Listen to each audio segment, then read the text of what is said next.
masjid sebelah 23 orang. Yang 11 pun berbeda. Ada yang 4-4-3, ada yang 2-2-2-2-3, ada lagi yang 2-2-2-2-2-1. Jadi Bapak Ibu, saya itu pernah punya salah satu mahasiswi, orangnya pintar, cantik, pendiam. Suatu ketika ibunya datang begitu, oh anak saya hilang, apa sedang bersama Bu Ika? Enggak itu Bu, orang cantik beliau. Kemudian saya ketemu ibunya, gimana Bu? Anak saya hilang. Kok bisa tahu hilang? Iya kemarin kami katanya mau ke kampus ketemu Bu Ika. Tapi sampai malam nggak pulang. Setelah malam saya masuk kamarnya, ternyata laptopnya ada di kamar, tetapi sebagian bajunya dan tasnya hilang. Saya bel, nggak diangkat. Saya WA, nggak dibalas. Saya sampaikan ke ibu, Bu, tenang. Nanti saya bantu mencarikan informasi dari teman-teman sekelas. Akhirnya, singkat cerita, 3 hari kemudian ibunya datang, Bu, sudah ketemu tapi di Jakarta. Kemudian, Bu, nanti kalau pulang jangan banyak ditanya dan diinterogasi ya. Insya Allah saya yang akan tanya-tanya. 1 minggu kemudian pulang ketemu, Dok, kamu dari mana? Jakarta, Bu.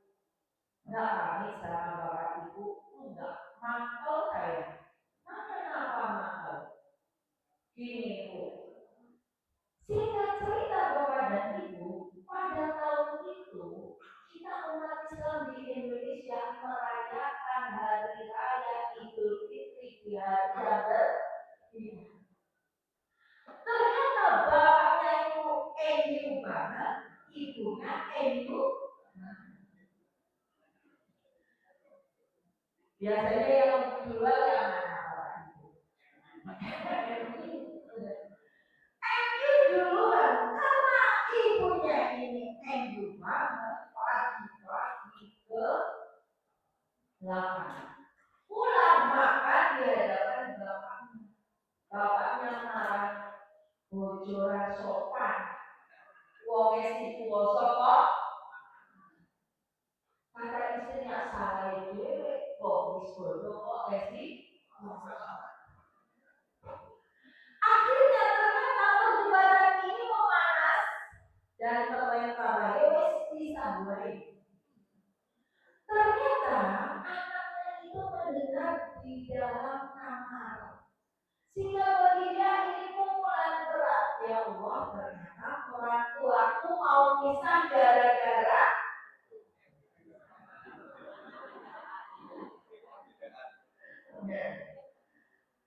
ada nggak Bapak Ibu kira-kira orang ketika menghadapi perbedaan di sekitar kita sikapnya sama? Gontok? Maka Bapak dan Ibu pertanyaannya adalah, bolehkah kita umat Islam dalam pengamalan dan pemahaman terhadap agama kita itu berbeda? Boleh? Boleh kan? Tergantung. Maka mari kita belajar di slide ini. Bapak dan Ibu yang saya hormati, kalau kita belajar agama Islam, ajaran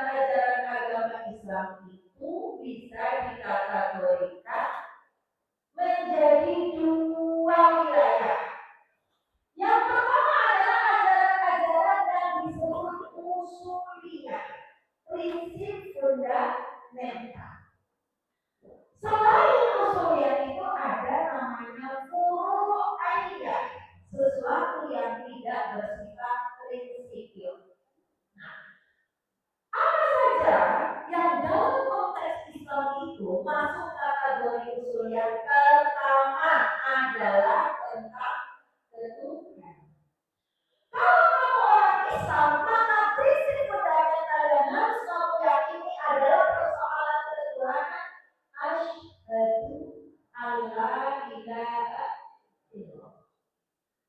Boleh tidak kita berbeda dalam urusan Tuhan? Gak boleh.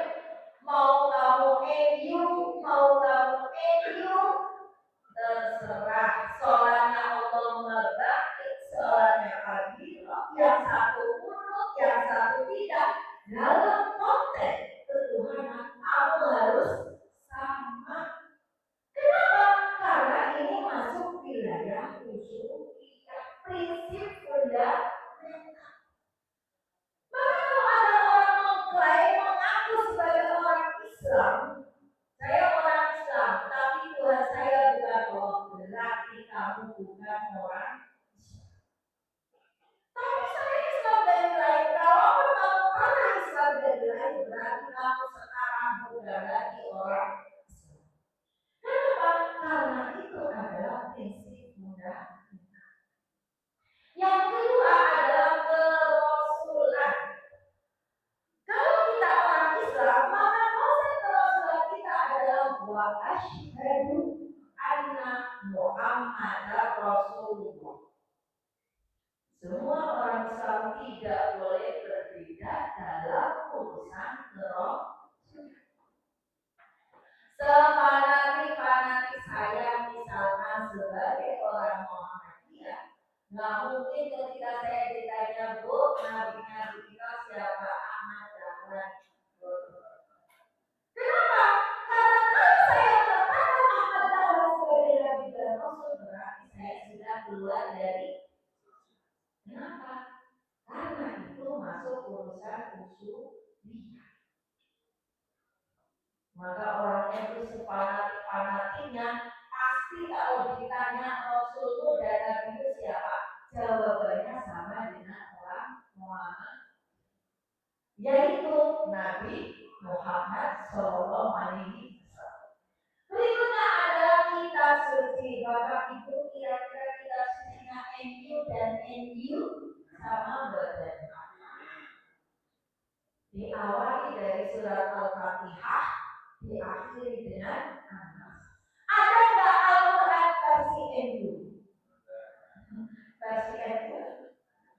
Versi salah? Enggak. Kenapa? Karena orang paham betul bahwa ini urusan usul. Sehingga kalau kamu orang Islam, kitab suci itu yang harus Al-Quran, bukan HPT, himpunan urusan haji Muhammadiyah. Kenapa? Karena dalam hal yang menyangkut usuliyah, orang tidak boleh berbeda.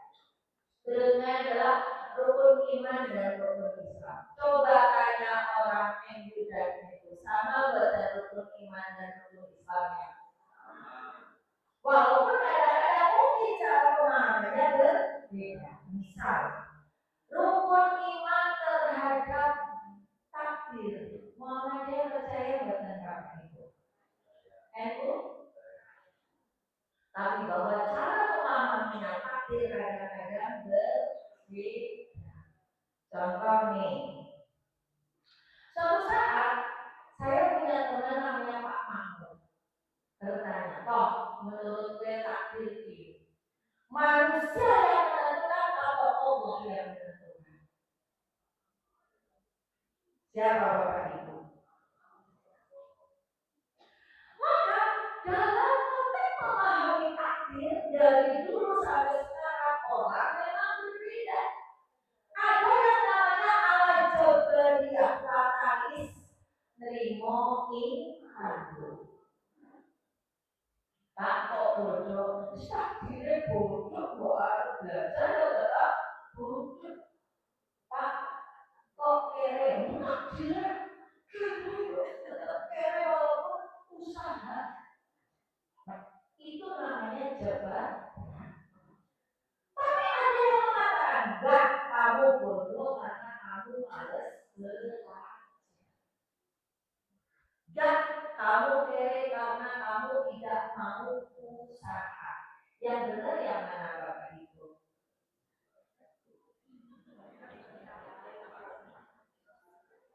Contoh pagi ini Bapak Ibu rapuh di ruangan ini,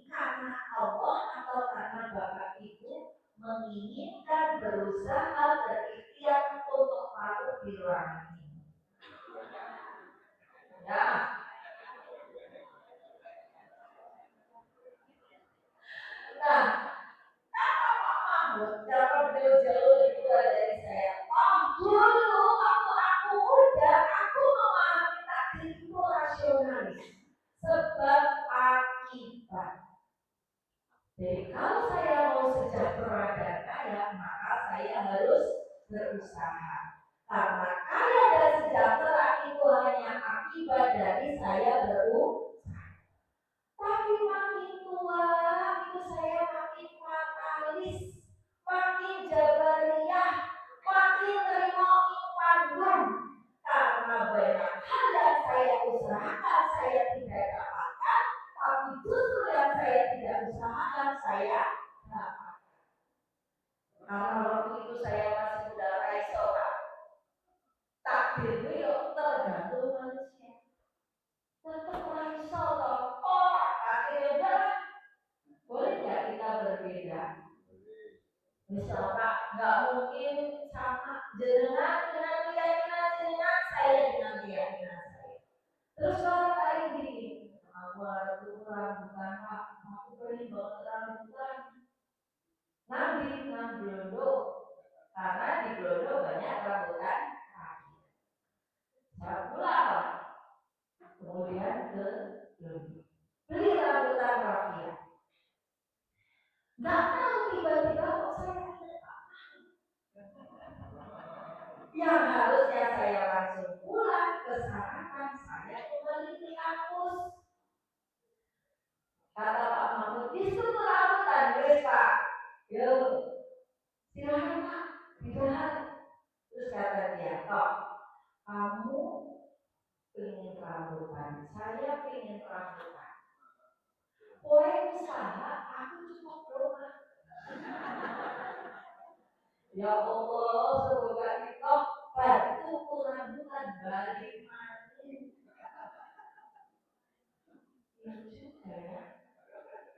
Saya pengen rambutan, saya bayar, saya usaha ke Blondo, ternyata Pak Mahmud sama-sama pengen rambutan, cukup doa semoga nasi balik. Berarti takdir sama, tapi prosesnya maka silahkanlah. Yang penting kalian percaya bahwa di antara beriman itu percaya kepada mau rasionalis ya monggo, mau fatalis monggo, mau jabariyah monggo, mau qadariyah monggo. Yang penting jangan merasa paling benar. Dalam hukum Islam sama dengan NU. Sholat 5 waktu, bahwa yang satu usolli sholat al-dhuhri, yang satu cukup bismillah, yang satu Allahumma barik, yang satu kabirah. Itu bukan urusan usul. Maka Bapak dan Ibu, dalam urusan yang menyangkut usuliyah inilah orang Islam boleh beda betul. Ya boleh. Ya, ya boleh. Maka tanya kira-kira umat hari ini, kira-kira jawaban NUMU sama betul. Tuhannya sama, Rasulnya sama, kitab sucinya sama, rukun Islam imannya sama. Nah, kenapa Bapak dan Ibu dalam urusan usuliyah umat Islam tidak boleh berbeda? Karena kebenaran dalam urusan usuliyah itu sifatnya nggak bisa ditawar. Kalau kamu orang Islam ya Tuhanmu harus Allah, Nabi harus Muhammad, kitab suci harus Al-Quran, rukun Islam dan rukun Islam itu harus sama. Karena sifatnya qat'i. Di samping qat'i, kebenarannya sawabi sudah pasti final. Dari dulu hari ini sampai hari kiamat tetap sama. Juga. Ya. Karena itulah dalam urusan yang menyangkut usuliyah itulah umat Islam boleh beda atau beda? Harus ragam atau boleh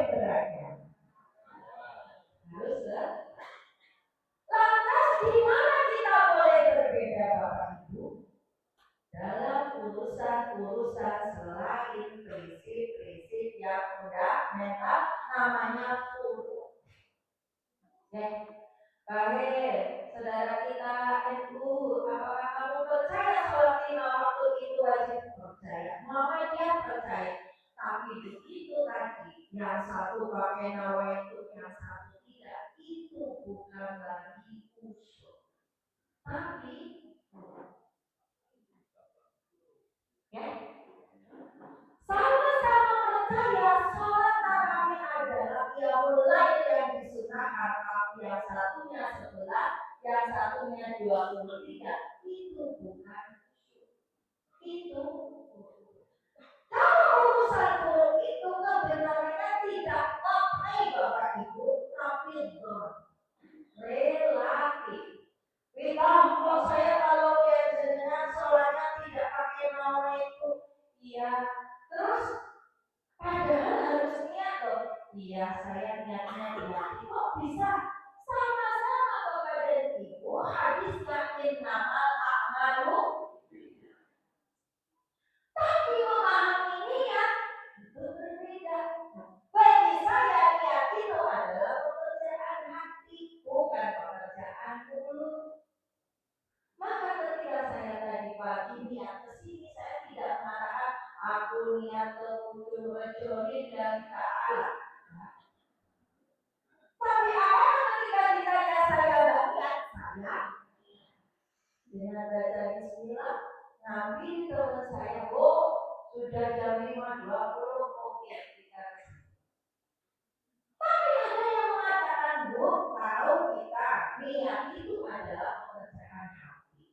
Cuma masalahnya manusia itu hatinya bolak-balik. Karena itulah perlu dikunci pakai lisan. Aku lihat ke ujung-ujung misalnya. Maka wajar kalau sebagian dari saudara kita ketika sholat niatnya tidak hanya cukup di hati, tapi juga nawaitu atau usolli sholata ilah. Itu zon. Mana yang benar? Wallahu a'lam. Kalaupun kita berbeda dalam urusan itu, tidak menyebabkan perbedaan itu, kita keluar dari Islam. Gara-gara niat itu Islam. Terus itu tidak niat itu Islam. Kenapa? Itu urusan buruk Bapak dan Ibu. Kalau dalam urusan usul kita boleh mengatakan kayak Nabi Nuh itu Islam. Oh, kalau kita suci nengok untuk Al-Quran berarti sudah sesat. Tapi kalau dalam urusan buruk, zon, relatif. Karena itulah sesuatu yang relatif sifatnya khilafiyah bisa diperdebatkan. Bu, kenapa Allah Maha ini loh Pak? Kenapa saya pakai Allah Maha? Dasarnya adalah Rasulullah ketika ditanya dalam sebuah hadis sahih, dia berkata, doa yang aku ucapkan antara takbir atau ihram dengan sholat al-fatihah adalah Allahumma barik. Oh itu tahu dasar. Nah jangan Pak, aku pakai kabiro, tapi itu juga ada dasarnya loh apa? Suatu ketika Rasulullah ketika sedang sholat mendengar ada orang Allahu Akbar kabir. Setelah sholat sholat ini sing doa kabir. Saya ya Rasul, aku bangga sama kamu. Gara-gara kamu doa itu Allah membuka pintu-pintu langit. Berarti boleh nggak? Boleh. Kalau tidak boleh tentu Rasulullah doa itu. Tetapi nyatanya Rasulullah memuji. Sehingga kesimpulannya boleh. Terus mungkin ada yang bertanya, berita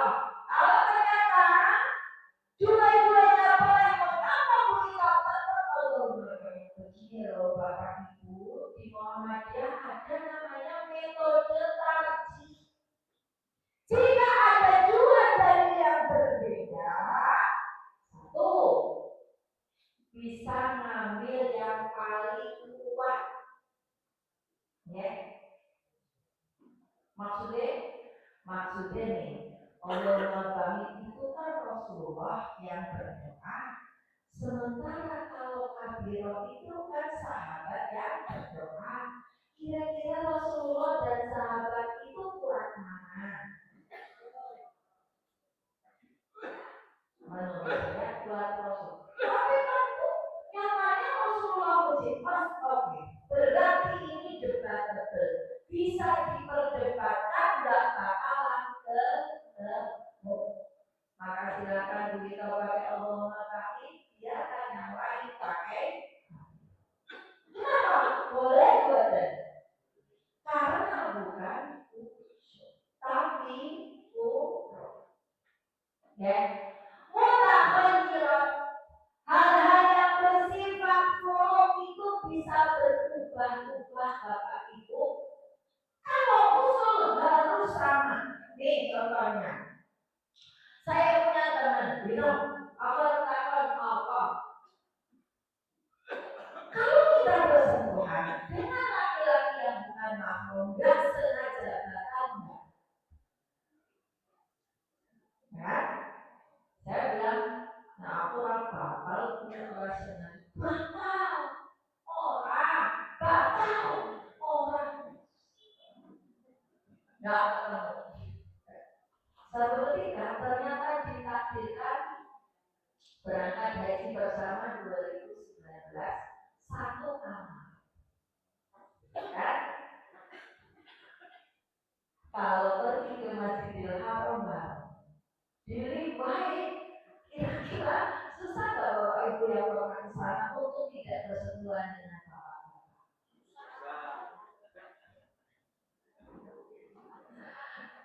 Saya sadar ke Facebook, jadi orang aku dengan loh ini ya orang Indonesia kok saya ini melu-melu aku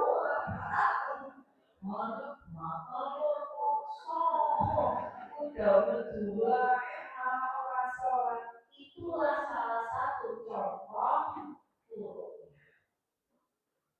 maka mutakhir kita bisa berubah. Kenapa? Dulu di Indonesia menganggap batal, begitu di sana tidak menganggap batal. Boleh bukan? Boleh bukan? Boleh. Karena dalam urusan furu ajaran Islam itu, Bapak, kalau Bapak sudah masuk, jangan mencela orang yang suka bubur. Kenapa? Karena ketika nanti suatu saat Bapak sakit gak bisa makan bakso, Bapak makan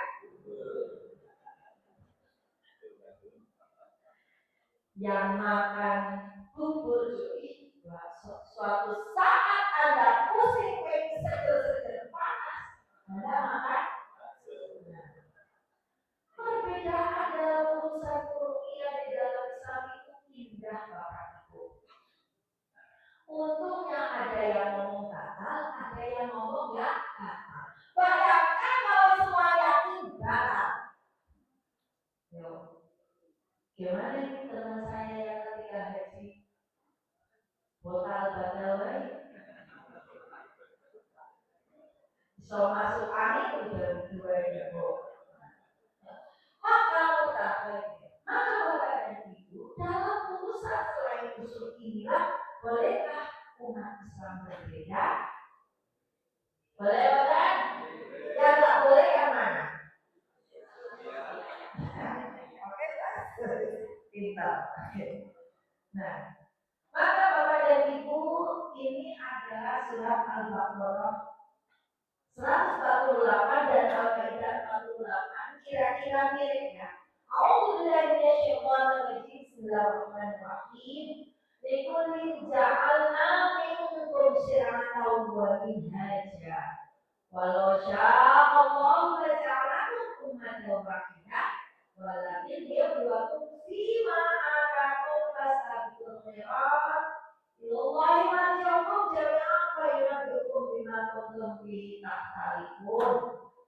Kata Allah, masing-masing umat, masing-masing komunitas, masing-masing organisasi. Kalau boleh saya terjemahkan seperti itu, punya syariat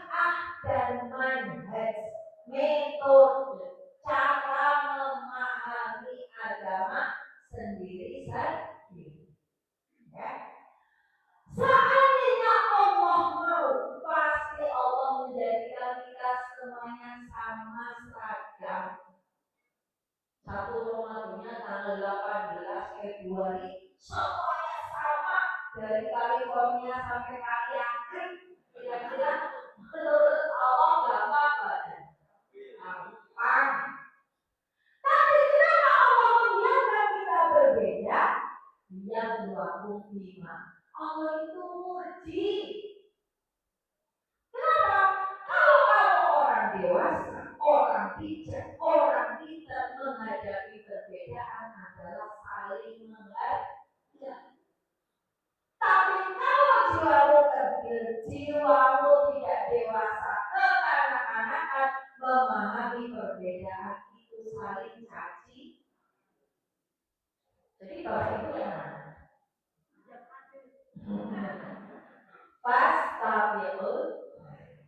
Perbedaan inilah sesungguhnya menjadi challenge, jadi tantangan kita untuk saling berkompetisi dalam kebaikan. Ya, maka Bapak dan Ibu, banyaknya organisasi manhaj yang sama-sama mengklaim sebagai orang Islam itu bisa digambarkan dengan kita punya tujuan yang sama, cuma caranya, jalannya saja yang berbeda. Ibaratnya sama-sama ingin ke Jogja, apakah hanya lewat mungkiran, salam, ataukah kalau saya memilih mungkiran salam, tapi ada orang lain yang bisa bilang saya mau lewat Purworejo, boleh? Saya nggak mau, saya lewat Semarang, muter Sragen, muter Solo, Klaten baru sampai, boleh? Maka perbedaan ilmiah itu ibaratnya tujuannya sama, cuma jalan yang kita tempuh itu berbeda. Ya. Maka semua umat Islam nanti kan ketemunya di Serang ya. Kowe tahlilan kok masuk kok gak. Wah, kita tahu tahlilan kok masuk gak. Sebenarnya kita sama-sama di surga. Ngomongnya saling caci. Ya. Ini berapa menit lagi? Ya. Bapak dan Ibu, contoh-contoh ratusan guru di mana umat Islam boleh berbeda adalah tadi menentukan satu komando. Berbeda bahkan beda. Dari dulu juga berbeda. Dari mana perbedaan itu muncul?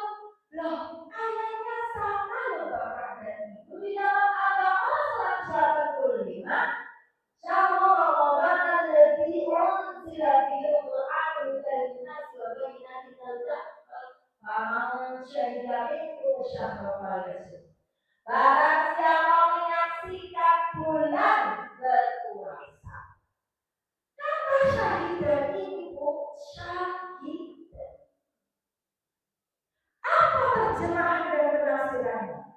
Kita ambil karena kalau Muhammadiyah itu tahu bahasa Al-Quran ya. Sumuli ru'yati wafiruli ru'yati bila syahidah itu ru'yah. Ru'yah itu apa? Tetapi dalam konteks syahidah itu kita misalkan warga Muhammadiyah memakai manhaj hisab. Kenapa? Karena ru'yah yang dimaksud menurut Muhammadiyah adalah ru'yah bil ilmi, melihat dengan ilmu. Sementara saudara kita ru'yah bil ilmi, melihat dengan mana yang benar. Yuk kira-kira kok bisa zaman Nabi harus sholat dulu ngomong saya ini ya beda kan? Oh beda karena tujuannya baik melihat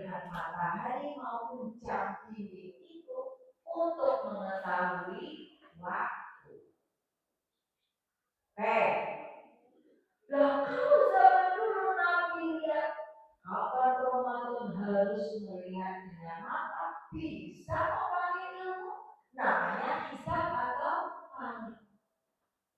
Selama ini tidak ada orang protes menentukan sholat pakai jam. Oh, tiba-tiba protes menentukan satu dan pakai yang sana lagi. Loh, tapi jawabnya Muhammadiyah ikuti Muhammad. Iya sih, Nabi Muhammad itu diajar apa lihat bulan sih. Nah, lihat bulan bukan ya jam. Nah, ini kalau terus ketemu banyak. Saya sudah ini bukan urusanku. Ini urusanku. Silahkan kamu pakai hisab, silahkan mereka pakai saling menghargai saja. Ayat yang dijadikan dasar menentukan duanya itu sama Al-Baqarah surat 85. Hadisnya yang dipakai untuk menerjemahkan menafsirkan ayat ini pun sama. Ya, contohnya beli apa? Nah, biasanya ini gini, gede gosok banyak orang. Tetangga saya tanya, itu kayak jalan ziarah ya, mencip pantai gitu kan. Saya punya teman bapak ibu, bukan teman sih ya, Pak, bu, saya alhamdulillah sekarang di majelis ekonomi saudara kita ini. Apa Pak kira-kira prestasinya? Bu, dalam waktu 1 tahun saya berhasil punya bis besar.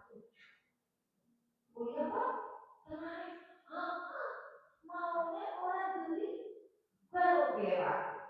Jadi saya lihat potensi ekonomi teman-teman kita apa? Suka ziarah. Kalau suka ziarah berarti butuh apa? Bis. Jadi bis itu muternya cepat. Bak ini cepat, berkembangnya cepat. Oh, ini nama dia ya apa itu? Senang banget sih. Nah, Muhammadiyah beberapa waktu lalu kita mau banget ya.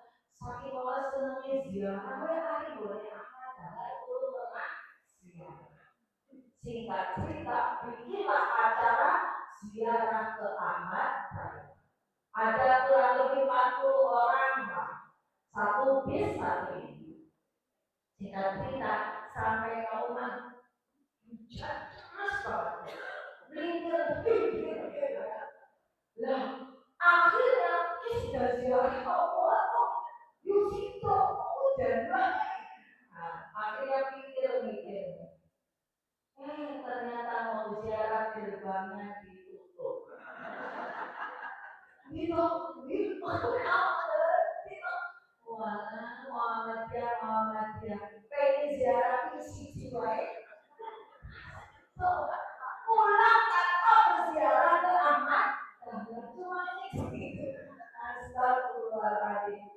Maka dari ibu, apakah dalil yang dipakai oleh orang yang suka ziarah dan tidak suka ziarah itu sama? Apa dalilnya? Hadisnya itu tadi yang lengkap di atas ya, tapi karena kepanjangan saya senang. Ini kuntum ahitukum anzalatil qur'ani rasulullah. Aku dulu kata Rasulullah melarangmu berziarah kubur. Fazurlah, maka berziarah. Bapak itu kira-kira di dalam hadis ini kira-kira ada kontradiksi enggak? Ada pertentangan enggak? Dulu aku melarangmu berziarah kubur, maka berziarah. Ada ta'arudul adillah enggak? Ada kontradiksi enggak? Dulu aku melarangmu berziarah kubur, maka berziarah. Kira-kira hadis ini terkesan perintah badan sekilas, melarang kok perintah. Maka di dalam konteks memahami sumber hukum Islam, jika ada dua dalil atau satu dalil kesannya bertentangan, contohnya bisa namanya nasih mansukh. Berarti ada dalil yang dihapus, ada dalil yang menghapus. Aku dulu melarangmu berziarah kubur, maka berziarahlah. Kalau memakai pendekatan namanya nasih mansukh, Bapak Ibu, contoh saya hari Senin mengumumkan kepada mahasiswa, Bu Ito minggu depan prei. Pas hari Selasa, Bu Ito minggu depan nggak prei. Bertentangan betul. Waktu Senin mengatakan prei, waktu Selasa mengatakan tidak prei. Terus yang mana yang Anda akan pakai? Hah? Yang prei atau yang nggak prei? Kenapa? Kenapa? Jadi kalau ada dua aturan bertentangan, berarti yang berlaku yang paling baru atau aturan yang paling lama? Oke. Setuju itu? Oh. Dulu aku melarangmu berziarah kubur, maka berziarahlah.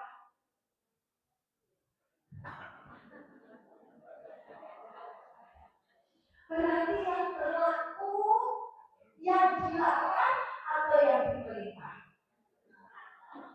Yang dilarang atau yang diperintah? Dulu aku melarangmu berziarah kubur, sekarang berziarahlah. Berarti yang berlaku itu yang dilarang atau yang diperintah?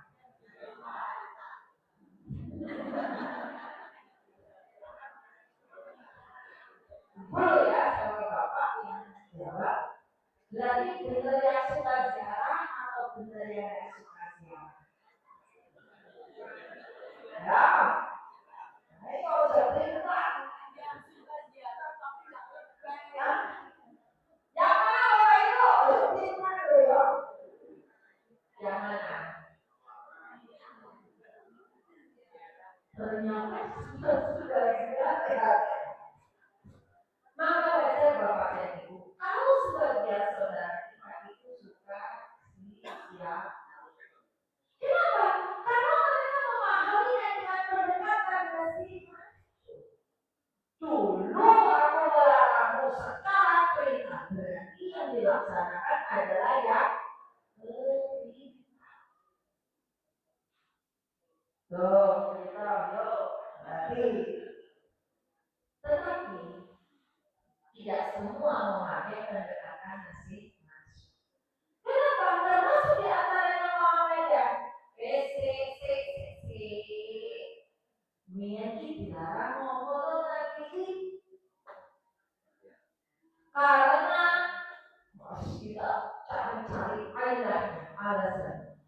Ketika zaman dulu orang berziarah itu banyak melakukan hal-hal yang berkaitan dengan akidah. Ini menurut Masya ya, contohnya rokok, contohnya minta-minta kepada yang sudah meninggal. Maka boleh apa? Loh, kan kalau kita berdoa harus sama Allah, bukan sama makhluk. Ya? Dan terus kenapa? Akhirnya Rasulullah beritahu. Nah, setelah Islam lama akidahnya makin kuat, orang kemudian sadar bahwa tidak boleh meminta kepada mayit, tidak boleh berdoa kepada orang yang sudah mati. Dalam kondisi itu, kecuali mengizinkan. Kenapa? Karena berziarah itu juga ada hikmah baiknya, mengingat kepada kematian. Oh gitu. Terus jadi ziarah kubur itu boleh atau tidak? Tergantung ilahnya, tergantung. Jadi kalau ada dua orang yang bertanya, Bu, aku mau ziarah kubur, boleh enggak? C, oh, iya Bu, usahaku sepi. Ketoknya yang nalak berkayo, buat rame. Maka, Paisowa, ngobrol. Kowe gini ateis, liru. Nek kowe kudu aku kaya Bu, nek kowe wis istilah terus sombong wis. Nek belanja online aku, tapi nek kowe sedekah pelit. Aku pengen ziarah supaya aku mengingat kematian. Oh ya wis, nek jenengan entuk Bu. Berarti pertanyaan yang sama, jawabannya bisa. Kalau kamu Bapak, ingat apa? Dagangannya lain. Foto naik turun, kamu terlambat. Kalau kamu dengan ibu pengen mengingat kematian, fazurlah saksia. Kenapa? Karena tadi pendekatannya bukan nasi, tapi al-jamu bainahu. Ini sapa sing bener. Wallahu a'lam bishawab. Ini urusan buruk, bukan urusan buruk. Napa lagi ya sekedar ya. Salat tarawih nih. Ya, contoh buruk. Ada yang salat 4-4, ada yang 2-2-2-2-3, ada yang 2-2-2-2-2-1, ada yang 2 banyak 10 kali kemudian 3. Suatu ketika ada ibu-ibu jamaah, untuk saya masuk neraka ya. Menurutku masa sholat tarawihnya 4-4-3. Siapa mau masuk neraka? Allah Ustaz itu titik-titik. Nah, kenapa kata Ustaz itu si benar dua. Nah, kebetulan Ustaznya dengan saya ketemu jangan rasa tukang rokok-rokokan. Oh iya kok, itu urusanku, jangan diusulkan. Kenapa? Semuanya punya dalil. Yang 4-4-3 dalilnya langsung dari Aisyah. Aisyah, dulu Nabi Muhammad kalau sholat malam bagaimana sih? Di dalam maupun di luar Ramadan, Nabi tidak pernah sholat malam melampaui 11. 4-4-3. Dan setiap rakaat itu sangat panjang, sangat bagus. Maka ini yang dijadikan oleh orang yang besok tarawihnya adalah 4-4. Tapi yang dua-dua itu juga ada dalilnya. Rasulullah ditanya Rasul sholat malam dia ngobrol loro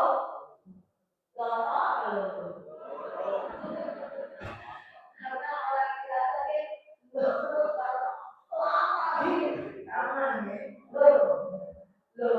loro. Maka kemudian ini dijadikan dalil berlaku. Tapi Bapak dan Ibu, 2-3 juga punya dalil apa? Oke, kalau yang punya anak orang bisa berubah dia sinar mata dari ada yang tahu ini Al-Quran. Zaman Umar dibiarkan orang sholat 2 rakaat. Kalau witirnya 3 berarti setiap rakaatnya mereka membaca tidak kurang dari 200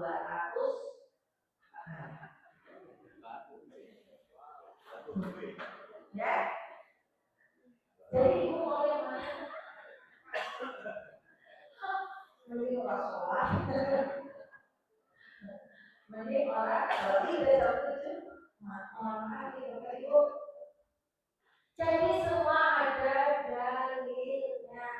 Kalau yang yakin 443 monggo, gitu? Ya 443. Kenapa bilang itu hadisnya Aisyah ketika dipakai sahih. Tapi kalau ada sedekah itu hadis yang mengatakan sunnah sholat itu dua-dua lebih banyak yang satu.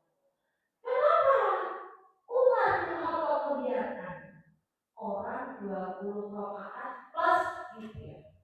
Karena mungkin ya, manusia kira-kira paling semangat untuk sholat sunnah itu kalau bulan apa? Ya wis mumpung lagi semangat. Supaya seorang Ramadan seorang mumpung semangat jadi karena tidak mungkin Umar bin Khattab sahabat Nabi yang dijamin masuk surga dia membiarkan kesesatan terjadi. Jadi kalau dia membiarkan orang sholat 20 terus berarti itu Bapak Ibu ada pertanyaan kan? Ya, 7 kan jam 6 sampai jam gimana kok muncul-muncul sih? Golongan atau sejarah. Makanya Muhammadiyah lagi bis. Maka besok ini perlu dibikin supaya Muhammadiyah punya banyak bis. Nah, ada pertanyaan Bapak Ibu, kira-kira ada yang ganjil materi ini? Bisa dipahami benar? Apa saya ngomong yang benar-benar gak karuan? Ya, ada pertanyaan? Jadi, terima kasih Bapak dan Ibu. Mudah-mudahan pertemuan kali ini ada ilmu yang bermanfaat. Lain waktu insya Allah kayaknya kemarin saya dijaga berapa ya dalam satu tahun 4 kali sepertinya ya. Mudah-mudahan Bapak Ibu sehat terus selama menunaikan bulan Ramadan nanti tanggal 18. Yang mungkin bisa juga yang lainnya. Ada juga yang katanya Nobel Islam. Shalom, Ramadan kapan gitu. Nah kalau ini metode yang tidak dikenal dalam dunia ilmiah. Nomor HP ini kita bebas dalam tapi Bapak Ibu mohon maaf juga banyak hal yang keliru karena saya itu orang makan, orang enak, terus suka nyeleweng, suka punya ya. Terus sekian, assalamualaikum warahmatullahi wabarakatuh.